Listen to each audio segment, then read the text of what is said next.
الحمد لمن قدر خيرا وخبالا والشكر لمن خول حسنا وجمالا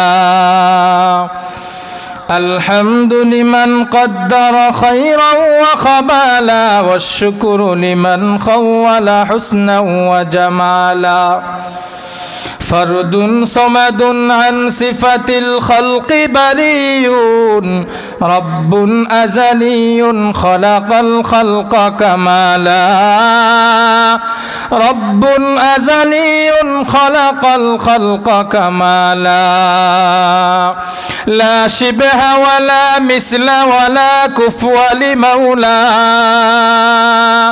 لا شبه ولا مثل ولا كفو لمولى لا والد لا ولد ولا عم وخالا لا والد لا ولد ولا عم وخالا لا ضد ولا ند ولا حد لمولى لا ضد ولا ند ولا حد لمولى الآن كما كان ولم يلق زوالا الآن كما كان ولم يلق زوالا لا قبل ولا بعد ولا وقت زمانا لا قبل ولا بعد ولا وقت زمانا لا مانع لا حاجب لله تعالى لا مانع لا حاجب لله تعالى قد كان ولا شيء ولا شمس ضياء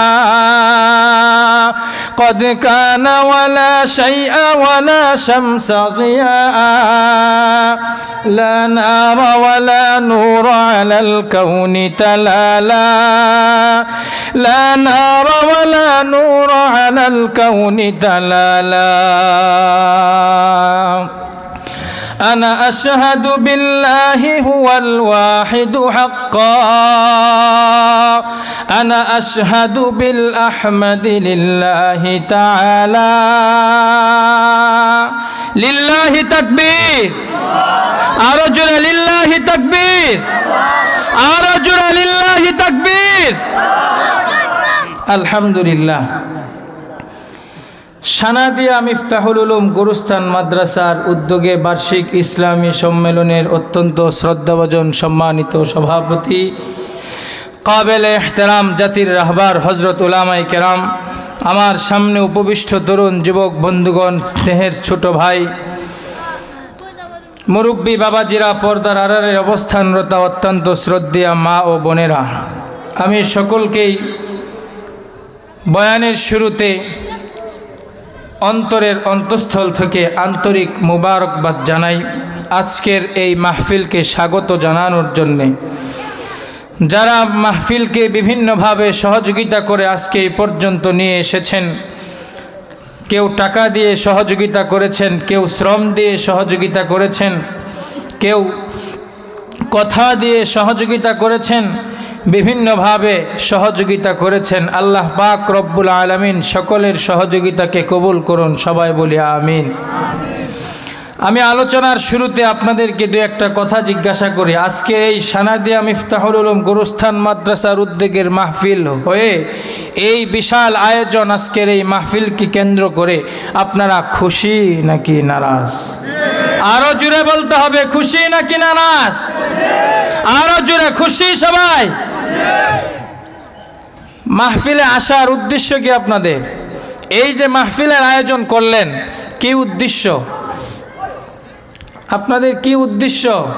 কথার কথা, আপনাদের এলাকার থেকে একজন ব্যক্তি যদি আগামীকালকে সকালবেলা পরানগঞ্জ সকালবেলা দাঁড়িয়ে থাকে, এখান থেকে গাড়িতে উঠা যদি ওখানে যায়, যদি তাকে জিজ্ঞাসা করা হয় তুমি এত সকালে পরানগঞ্জ কেন আসছো, সে তার একটা উদ্দেশ্যের কথা বলবে কি বলবে না? আরো জোরে বলেন, বলবে কি না? ঠিক তদ্রূপ আপনারাও যে এখানে আসছেন, আপনারও একটা না একটা উদ্দেশ্য আছে।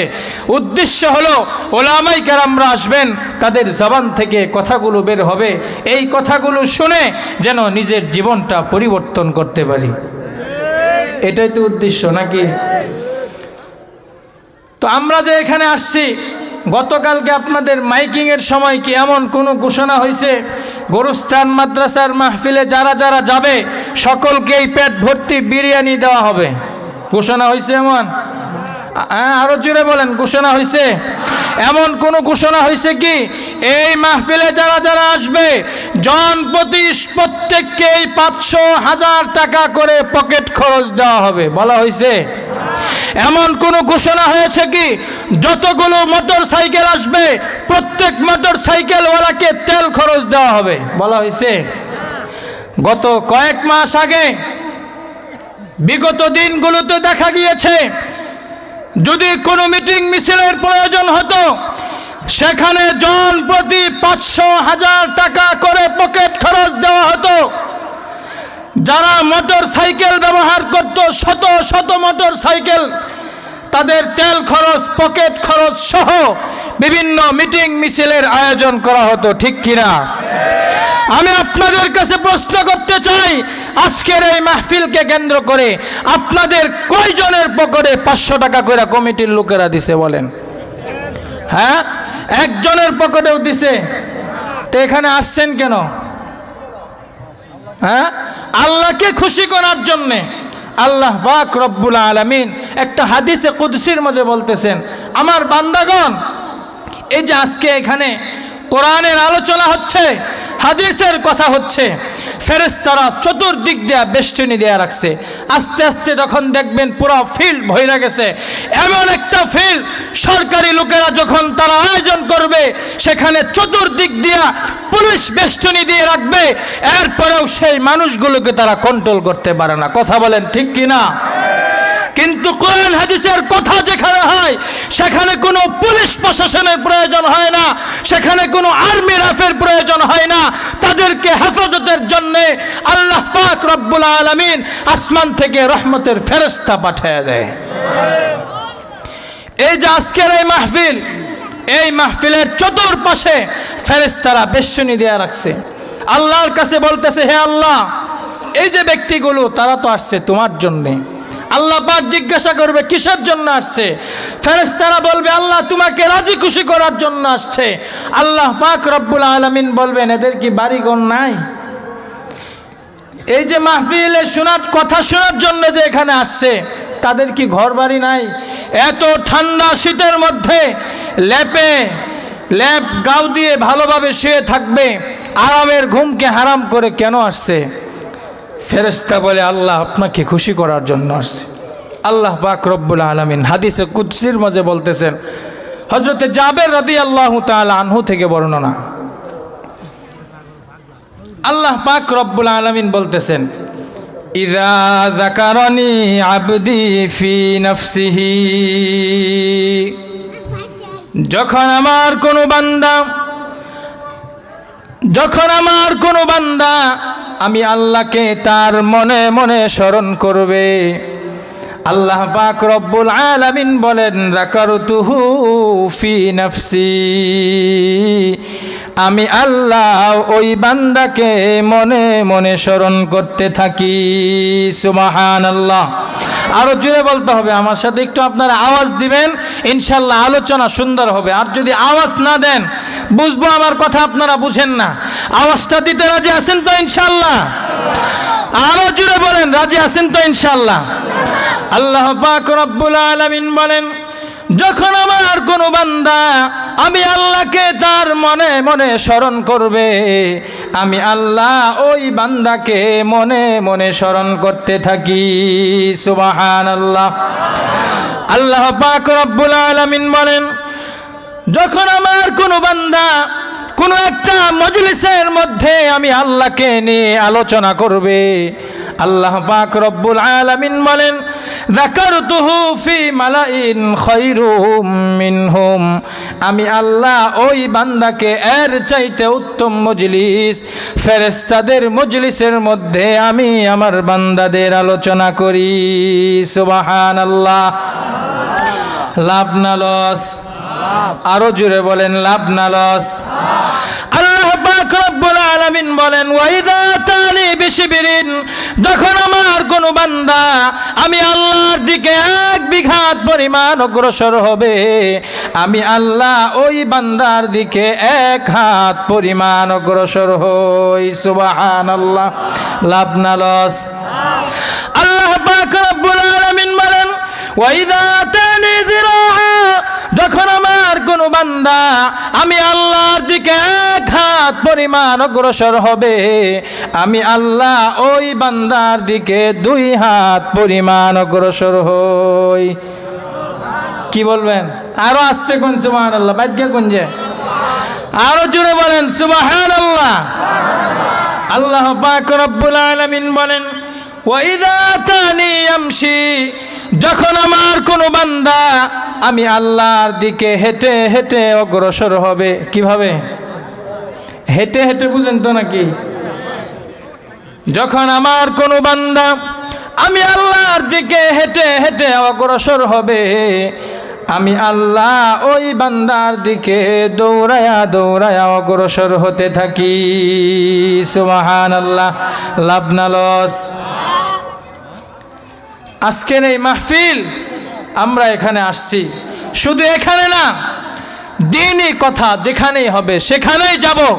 আপনি 1 কদম অগ্রসর হবেন, আল্লাহ পাক রব্বুল আলামিন আপনার জন্য ডাবল পরিমাণ অগ্রসর হবেন। সুবহানাল্লাহ। আমি বিভিন্ন জায়গায় আলোচনার শুরুতে একটা বিষয় বলি, আপনাদের এলাকায় এখান থেকে ওই পাশে একটা ছোট্ট ছেলেকে যদি দৌড় দেওয়ার কথা বলা হয় যে তুমি এ পাশ থেকে ওই পাশে দৌড় দিয়ে চলে যাও, সে দৌড় দিয়ে চলে যাবে। ওই পাশে যাওয়ার পরে তার 2টা হাত পিছনে বাইধা দিবেন। এবার বলবেন আচ্ছা তুমি প্রথমবার যে স্পিডে আসছো হুবহুব এখন সেই স্পিডে দৌড় দিয়ে যাও। জোরে বলেন, আরো জোরে বলেন। পারবে? কেন পারবে না? তা হাত বাঁধা অসুবিধা কি? সে হাঁটতেছে কি হাত দিয়া না পাও দিয়া? কথা বলেন, কি দিয়া হাঁটে? পা দিয়া হাঁটে। তা হাত বাঁধলে অসুবিধা কি? হাতের একটা সাপোর্ট আছে, এই হাতের সাপোর্ট পাওয়ার পরে সেই স্পিডে দৌড় দিতেছে। ওয়াজের ময়দান শুধু আমি না, যে কোনো বক্তা যখন বয়ান করবে তারা পাও দিয়া হাঁটবে, আর হাতের সাপোর্ট কারা দিবে? কথা বলেন, কারা দিবে হাতের সাপোর্ট? শ্রোতারা দিবে। এই হাতের সাপোর্টটা আপনারা দিতে রাজি আছেন তো ইনশাআল্লাহ? কে কে বয়ান না শুনে কমপ্লিট না করে বাড়িতে চলে যাবেন? কেউ নাই? বুঝছেন, ওয়াদা করতেছেন কিন্তু ওয়াদা খেলাফ করা মুনাফিকের কাজ। ওয়াদা খেলাফ করা কার কাজ? মুনাফিকের কাজ। মুনাফিকের 1 নম্বর আলামত ইদা ওয়াদা আখলাফা, যখন সে ওয়াদা করে ওয়াদার বরখেলাফ করে, এটা তার 1 নম্বর আলামত। ওয়াদা করে ফেলছেন, শেষ পর্যন্ত শুইনা যাবেন তো ইনশাআল্লাহ? আল্লাহ পাক কবুল করুন, সবাই বলি আমিন। আমি আপনাদের সামনে পবিত্র কোরআনে কারিম থেকে একটা আয়াত তেলাওয়াত করেছি। বিশ্বনবী হায়াতুন নবী জিন্দা নবী মুহাম্মদ আরবি সাল্লাল্লাহু আলাইহি ওয়াসাল্লামের অসংখ্য অগণিত হাদিস সমূহ থেকে একটা হাদিস পাঠ করেছি।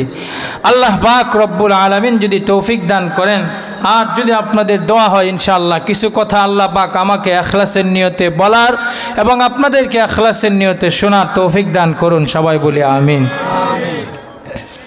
আল্লাহ পাক রব্বুল আলামিন দুনিয়াতে অসংখ্য কিতাব পাঠাইছে। কি বলেন, পাঠাইছে কি না? অসংখ্য নবী রাসূল দুনিয়াতে এসেছেন। আল্লাহ পাক রব্বুল আলামিন বিভিন্ন নবীদের উপর বিভিন্ন কিতাব দিয়েছেন, কাউকে সহিফা দিয়েছেন, কাউকে কিতাব দিয়েছেন। যত নবী রাসূল দুনিয়াতে এসেছিলেন আল্লাহ পাক রব্বুল আলামিন কম আর বেশি সবাইকে দিয়েছেন, আবার কাউকে দেনও নাই। আবার দেখা গেছে এখন এক নবী আছে, পরবর্তীতে আরেক নবী আসছে, আর এই প্রথম নবীর উপর যেই কিতাব নাজিল হয়েছে সে যদি মারা যায় পরবর্তীতে আরেক নবী আইসা এই কিতাবের হাল ধরছে। তো এমনিভাবে আল্লাহ পাক রব্বুল আলামিন ছোট বড় অনেক কিতাব পাঠিয়েছেন। তার মধ্যে বড় কিতাব কয়টা?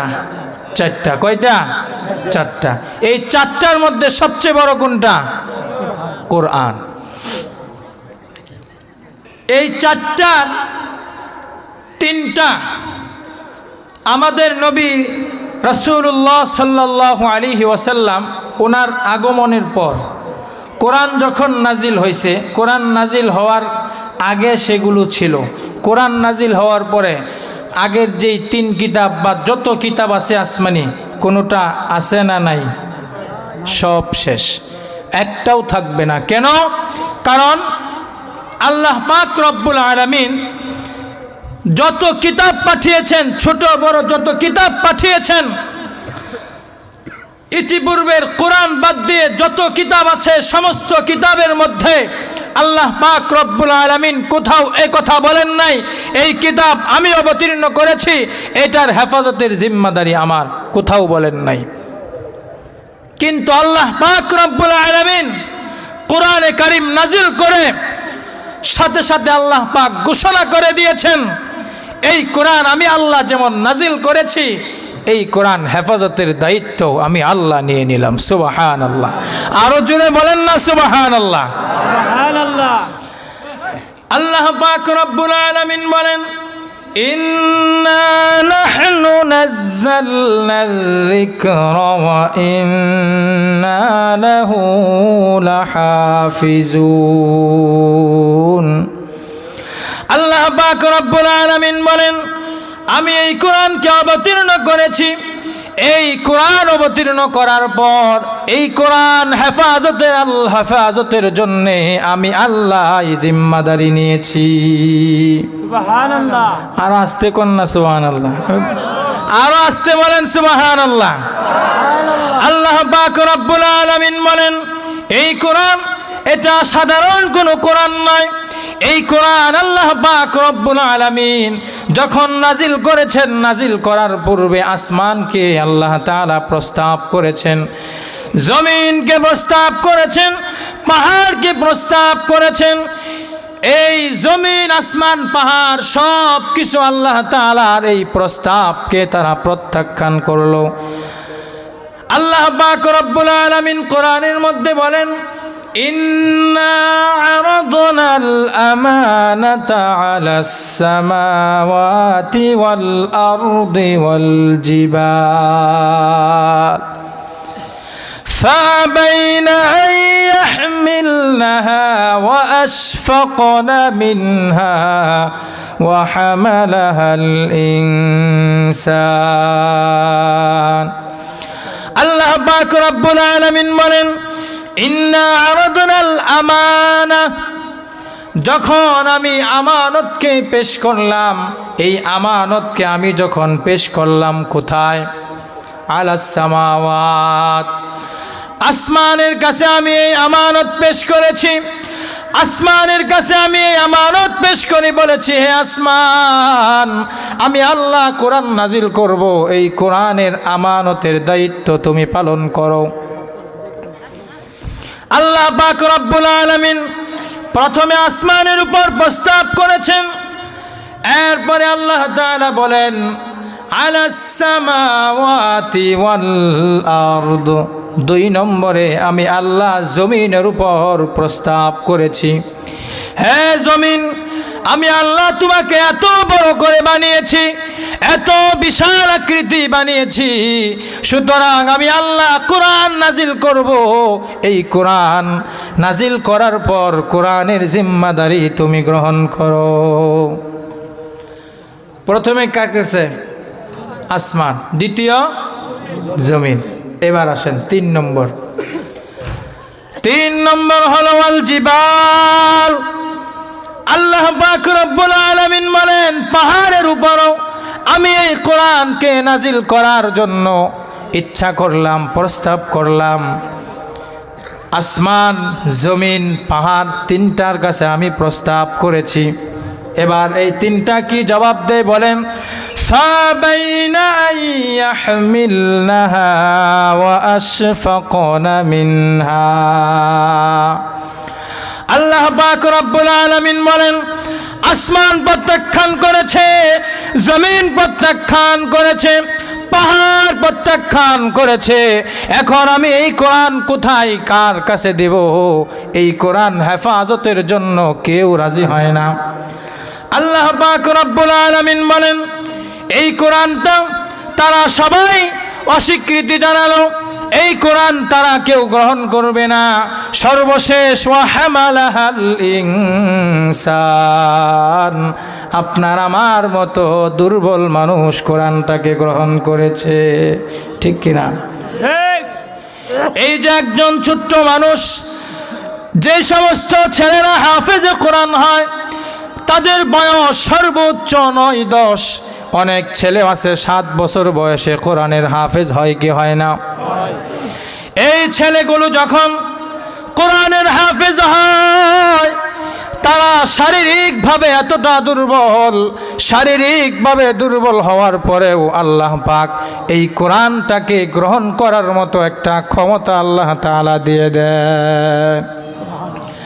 আল্লাহ পাক রব্বুল আলামিন অন্য জায়গায় বলেন, লাউ আনজালনা হাযাল কুরআনা আলা জাবালিন লারাআইতাহু খাশিআম মুতাসাদ্দিআম মিন খাশিয়াতিল্লাহ। আল্লাহ পাক রব্বুল আলামিন বলেন, এটা সাধারণ কোনো জিনিস না, এটা সাধারণ কোনো কিতাব না। এই কোরআনের এত ভার, এই কোরআনের এত পাওয়ার। আল্লাহ বলেন, আমি যদি এই কোরআনকে পাহাড়ের উপর অবতীর্ণ করতাম, হে নবী আপনি দেখতেন, লা রাআইতাহু খাশিআম মুতাসাদ্দিআম মিন খাশিয়াতিল্লাহ। এই পাহাড় কোরআনের ভয়ে ভীত সন্ত্রস্ত হয়ে তারা সব কিছু ধ্বংস হয়ে যেত, কিন্তু এই কোরআনকে গ্রহণ করার মতো কোনো ক্ষমতা আল্লাহ তাদেরকে দেন নাই। সর্বশেষ আল্লাহ তাআলা আপনার আমার মতো দুর্বল মানুষকে ক্ষমতা দিয়েছে। আল্লাহ পাক রব্বুল আলামিন বলেন, এই কোরআন এটা সাধারণ কোনো কিতাব না। এই কোরআনের সঙ্গে যার সম্পর্ক হবে তার সম্পর্ক বৃদ্ধি পেয়ে যাবে, সম্পর্ক বেড়ে যাবে। এই কোরআনের সম্পর্ক রাসূলুল্লাহ সাল্লাল্লাহু আলাইহি ওয়াসাল্লামের সঙ্গে পৃথিবীতে যত নবী রাসূল পাঠিয়েছিলেন সমস্ত নবী রাসূলদের মধ্যে সর্বশ্রেষ্ঠ নবীকে, কথা বলেন, সর্বশ্রেষ্ঠ নবীকে? সর্বশ্রেষ্ঠ নবী আপনার আমার নবী। এই কোরআনের সম্পর্ক হওয়ার কারণে সমস্ত নবীদের মধ্যে সর্বশ্রেষ্ঠ নবী আমাদের নবী। এই কোরআনের সম্পর্ক ফেরেশতা হযরতে জিবরাইল আলাইহিস সালামের সঙ্গে আল্লাহ পাক রব্বুল আলামিন অসংখ্য অগণিত ফেরেশতা তৈরি করেছেন। সমস্ত ফেরেশতাদের মধ্যে সবচেয়ে শ্রেষ্ঠ ফেরেশতা হচ্ছে জিবরাইল। শুধু এতেই শেষ না, আল্লাহ পাক রব্বুল আলামিন এই কোরআনটাকে যে এলাকায় নাজিল করেছেন সেটার নাম কি? কথা বলেন। মক্কাতুল মুকাররমা, মদিনাতুল মুনাওয়ারা। আজকে আপনি আমি গোটা পৃথিবীর মধ্যে যদি খুঁজে দেখি সম্মানের সঙ্গে কোন দেশের নাম নেওয়া হয়? Spain, Bharat, America, Russia. কোন দেশের নাম? মক্কাতুল মুকাররমা, মদিনাতুল মুনাওয়ারা। এই দুটার নাম অত্যন্ত সম্মানের সঙ্গে কেন নেওয়া হয়? কারণ রাসূল সাল্লাল্লাহু আলাইহি ওয়াসাল্লাম মক্কাতেও ছিলেন, মদিনাতেও ছিলেন। ওই এলাকায় নাজিল হওয়ার কারণে সমস্ত দেশের মধ্যে সেই মক্কা এবং মদিনা সর্বশ্রেষ্ঠ দেশ হিসাবে পরিণত হয়েছে, ঠিক কিনা? শুধু এতেই শেষ না, এই কোরআনের সম্পর্ক যদি সাধারণ ছোট্ট একটা মাদ্রাসার ছাত্রর সঙ্গে হয় তাহলে সেই ছাত্রের সম্পর্কও বেড়ে যায়। সর্বশেষ এই কোরআনটা নাজিল হয়েছে কোন মাসে? রমজান মাসে কোরআন নাজিল হয়েছে। 12 মাসের মধ্যে সর্বশ্রেষ্ঠ মাস কোনটা? রবিউল আউয়াল। হ্যাঁ, রমজান মাস শ্রেষ্ঠ কারণ আল্লাহ পাক রব্বুল আলামিন বলেন, শাহরু রমাদানাল্লাযী উনজিলা ফীহিল কুরআন। 12 মাসের মধ্যে রমজান মাস সবচেয়ে শ্রেষ্ঠ হওয়ার কারণ হলো আমি আল্লাহ রমজান মাসে কোরআন অবতীর্ণ করেছি। সুবহানাল্লাহ, সুবহানাল্লাহ। অনেক অসংখ্য রাত আমরা কাটাই, কিন্তু সমস্ত রাত্রির মধ্যে সবচেয়ে শ্রেষ্ঠ রাত কোনটা? লাইলাতুল কদর। এই লাইলাতুল কদরের সম্পর্ক এত বেশি, লাইলাতুল কদরের মর্যাদা এত বেশি, তার কারণ হলো লাইলাতুল কদরের সম্পর্ক হলো কোরআনের সঙ্গে। মোট কথা হলো কোরআনের সম্পর্ক যার সঙ্গে হবে সেই আল্লাহর দরবারে সম্মানিত হয়ে যাবে, আর কোরআনের সম্পর্ক যার সাথে থাকবে না সে আল্লাহর দরবারে লাঞ্ছনার পাত্র হয়ে যাবে। কথা বলেন ঠিক কিনা? বিশ্বকবি আল্লামা ইকবাল রহমাতুল্লাহি আলাইহি বলেন, ও জামানে মে মুআজ্জাজ থা হামিলে কুরআন হোকর हम ज़लील ख़ार हुए तारिके कुरआन होकर। আল্লামা ইকবাল রহমাতুল্লাহি আলাইহি বলেন, আল্লাহর নবীর সাহাবীরা দুনিয়ার মধ্যে জান্নাতের সার্টিফিকেট পেয়েছেন কেন? একমাত্র কারণ হলো কোরআনকে তারা এমনভাবে ভালোবেসেছেন, এমনভাবে মহাব্বত করেছেন, কোরআনের মাধ্যমে তাদের গোটা জীবনকে পরিচালনা করেছেন। ঠিক কিনা? এই কোরআনকে আমল করার কারণে, এই কোরআনের উপর আমল করার কারণে আল্লাহ পাক রব্বুল আলামিন দুনিয়াতেই সাহাবায়ে কেরামদেরকে ঘোষণা দিয়েছেন তারা জান্নাতি। কোরআনের বিভিন্ন জায়গায় বলা হয়েছে রাদিয়াল্লাহু আনহুম ওয়া রাদু আন। সাহাবায়ে কেরামদের কোরআনের বিভিন্ন জায়গায় আল্লাহ পাক রব্বুল আলামিন বলেছেন আমি আল্লাহ তাদের প্রতি সন্তুষ্ট হয়েছি। কেন?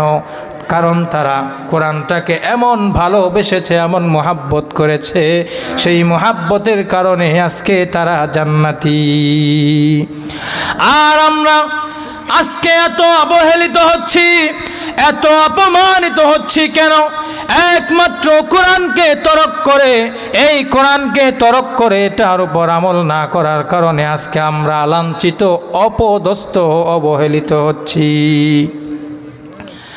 আল্লাহ পাক রব্বুল আলামিন এই কোরআনের মধ্যে এত পরিমাণে পাওয়ার দিয়ে রেখেছেন। এই কোরআনে কারিমের তেলাওয়াত এটা এমন একটা পাওয়ার, কাফের মুশরিক পর্যন্ত কোরআন তেলাওয়াত শোনার জন্য ছুটে আসতো। এই কোরআনে কারিমের তেলাওয়াত যদি কেউ করি, আল্লাহ পাক রব্বুল আলামিন হয়তো কেউ বুঝে পড়বে, কেউ হয়তো বুঝে পড়বে না। এক শ্রেণী আছে, সাদ সাহেব বলেছে কোরআনে কারিম যদি কেউ না বুঝে পড়ে কোনো সব নাই, নাউজুবিল্লাহি মিন জালিক। কোরআনে কারিমের একটা অক্ষর যদি কোনো ব্যক্তি বুঝে পড়ে অথবা না বুঝে পড়ে, তার প্রত্যেকটি অক্ষরের বিনিময়ে আল্লাহ তাআলা 10টি করে নেকি দান করেন। সুবহানাল্লাহ। হাদিসের মধ্যে আছে রাসূলুল্লাহ সাল্লাল্লাহু আলাইহি ওয়াসাল্লাম বলেন, মান ক্বারা হারফান মিন কিতাবিল্লাহি, যে ব্যক্তি আল্লাহ তাআলার কোরআন থেকে একটি অক্ষর তেলাওয়াত করবে। কয়টা অক্ষর? একটা অক্ষর যদি কোনো ব্যক্তি এই কোরআনে কারীম থেকে তেলাওয়াত করে, রাসূলুল্লাহ সাল্লাল্লাহু আলাইহি ওয়াসাল্লাম বলেন ফালাহু হাসানা, তার জন্য প্রত্যেকটি অক্ষরের বিনিময়ে একটি করে নেকি দেওয়া হয়। সুবহানাল্লাহ। ওয়াল হাসানাতু বিআশরি আমসালিহা, আর এই এক একটা নেকি প্রত্যেকটা হরফের বিনিময়ে একটি করে নেকি দেওয়া হবে। একটি নেকি কেমন হবে? ওয়াল হাসানাতু বিআশরি আমসালিহা, একটি নেকি সেই 10টা নেকির সওয়াব পরিমাণ হবে।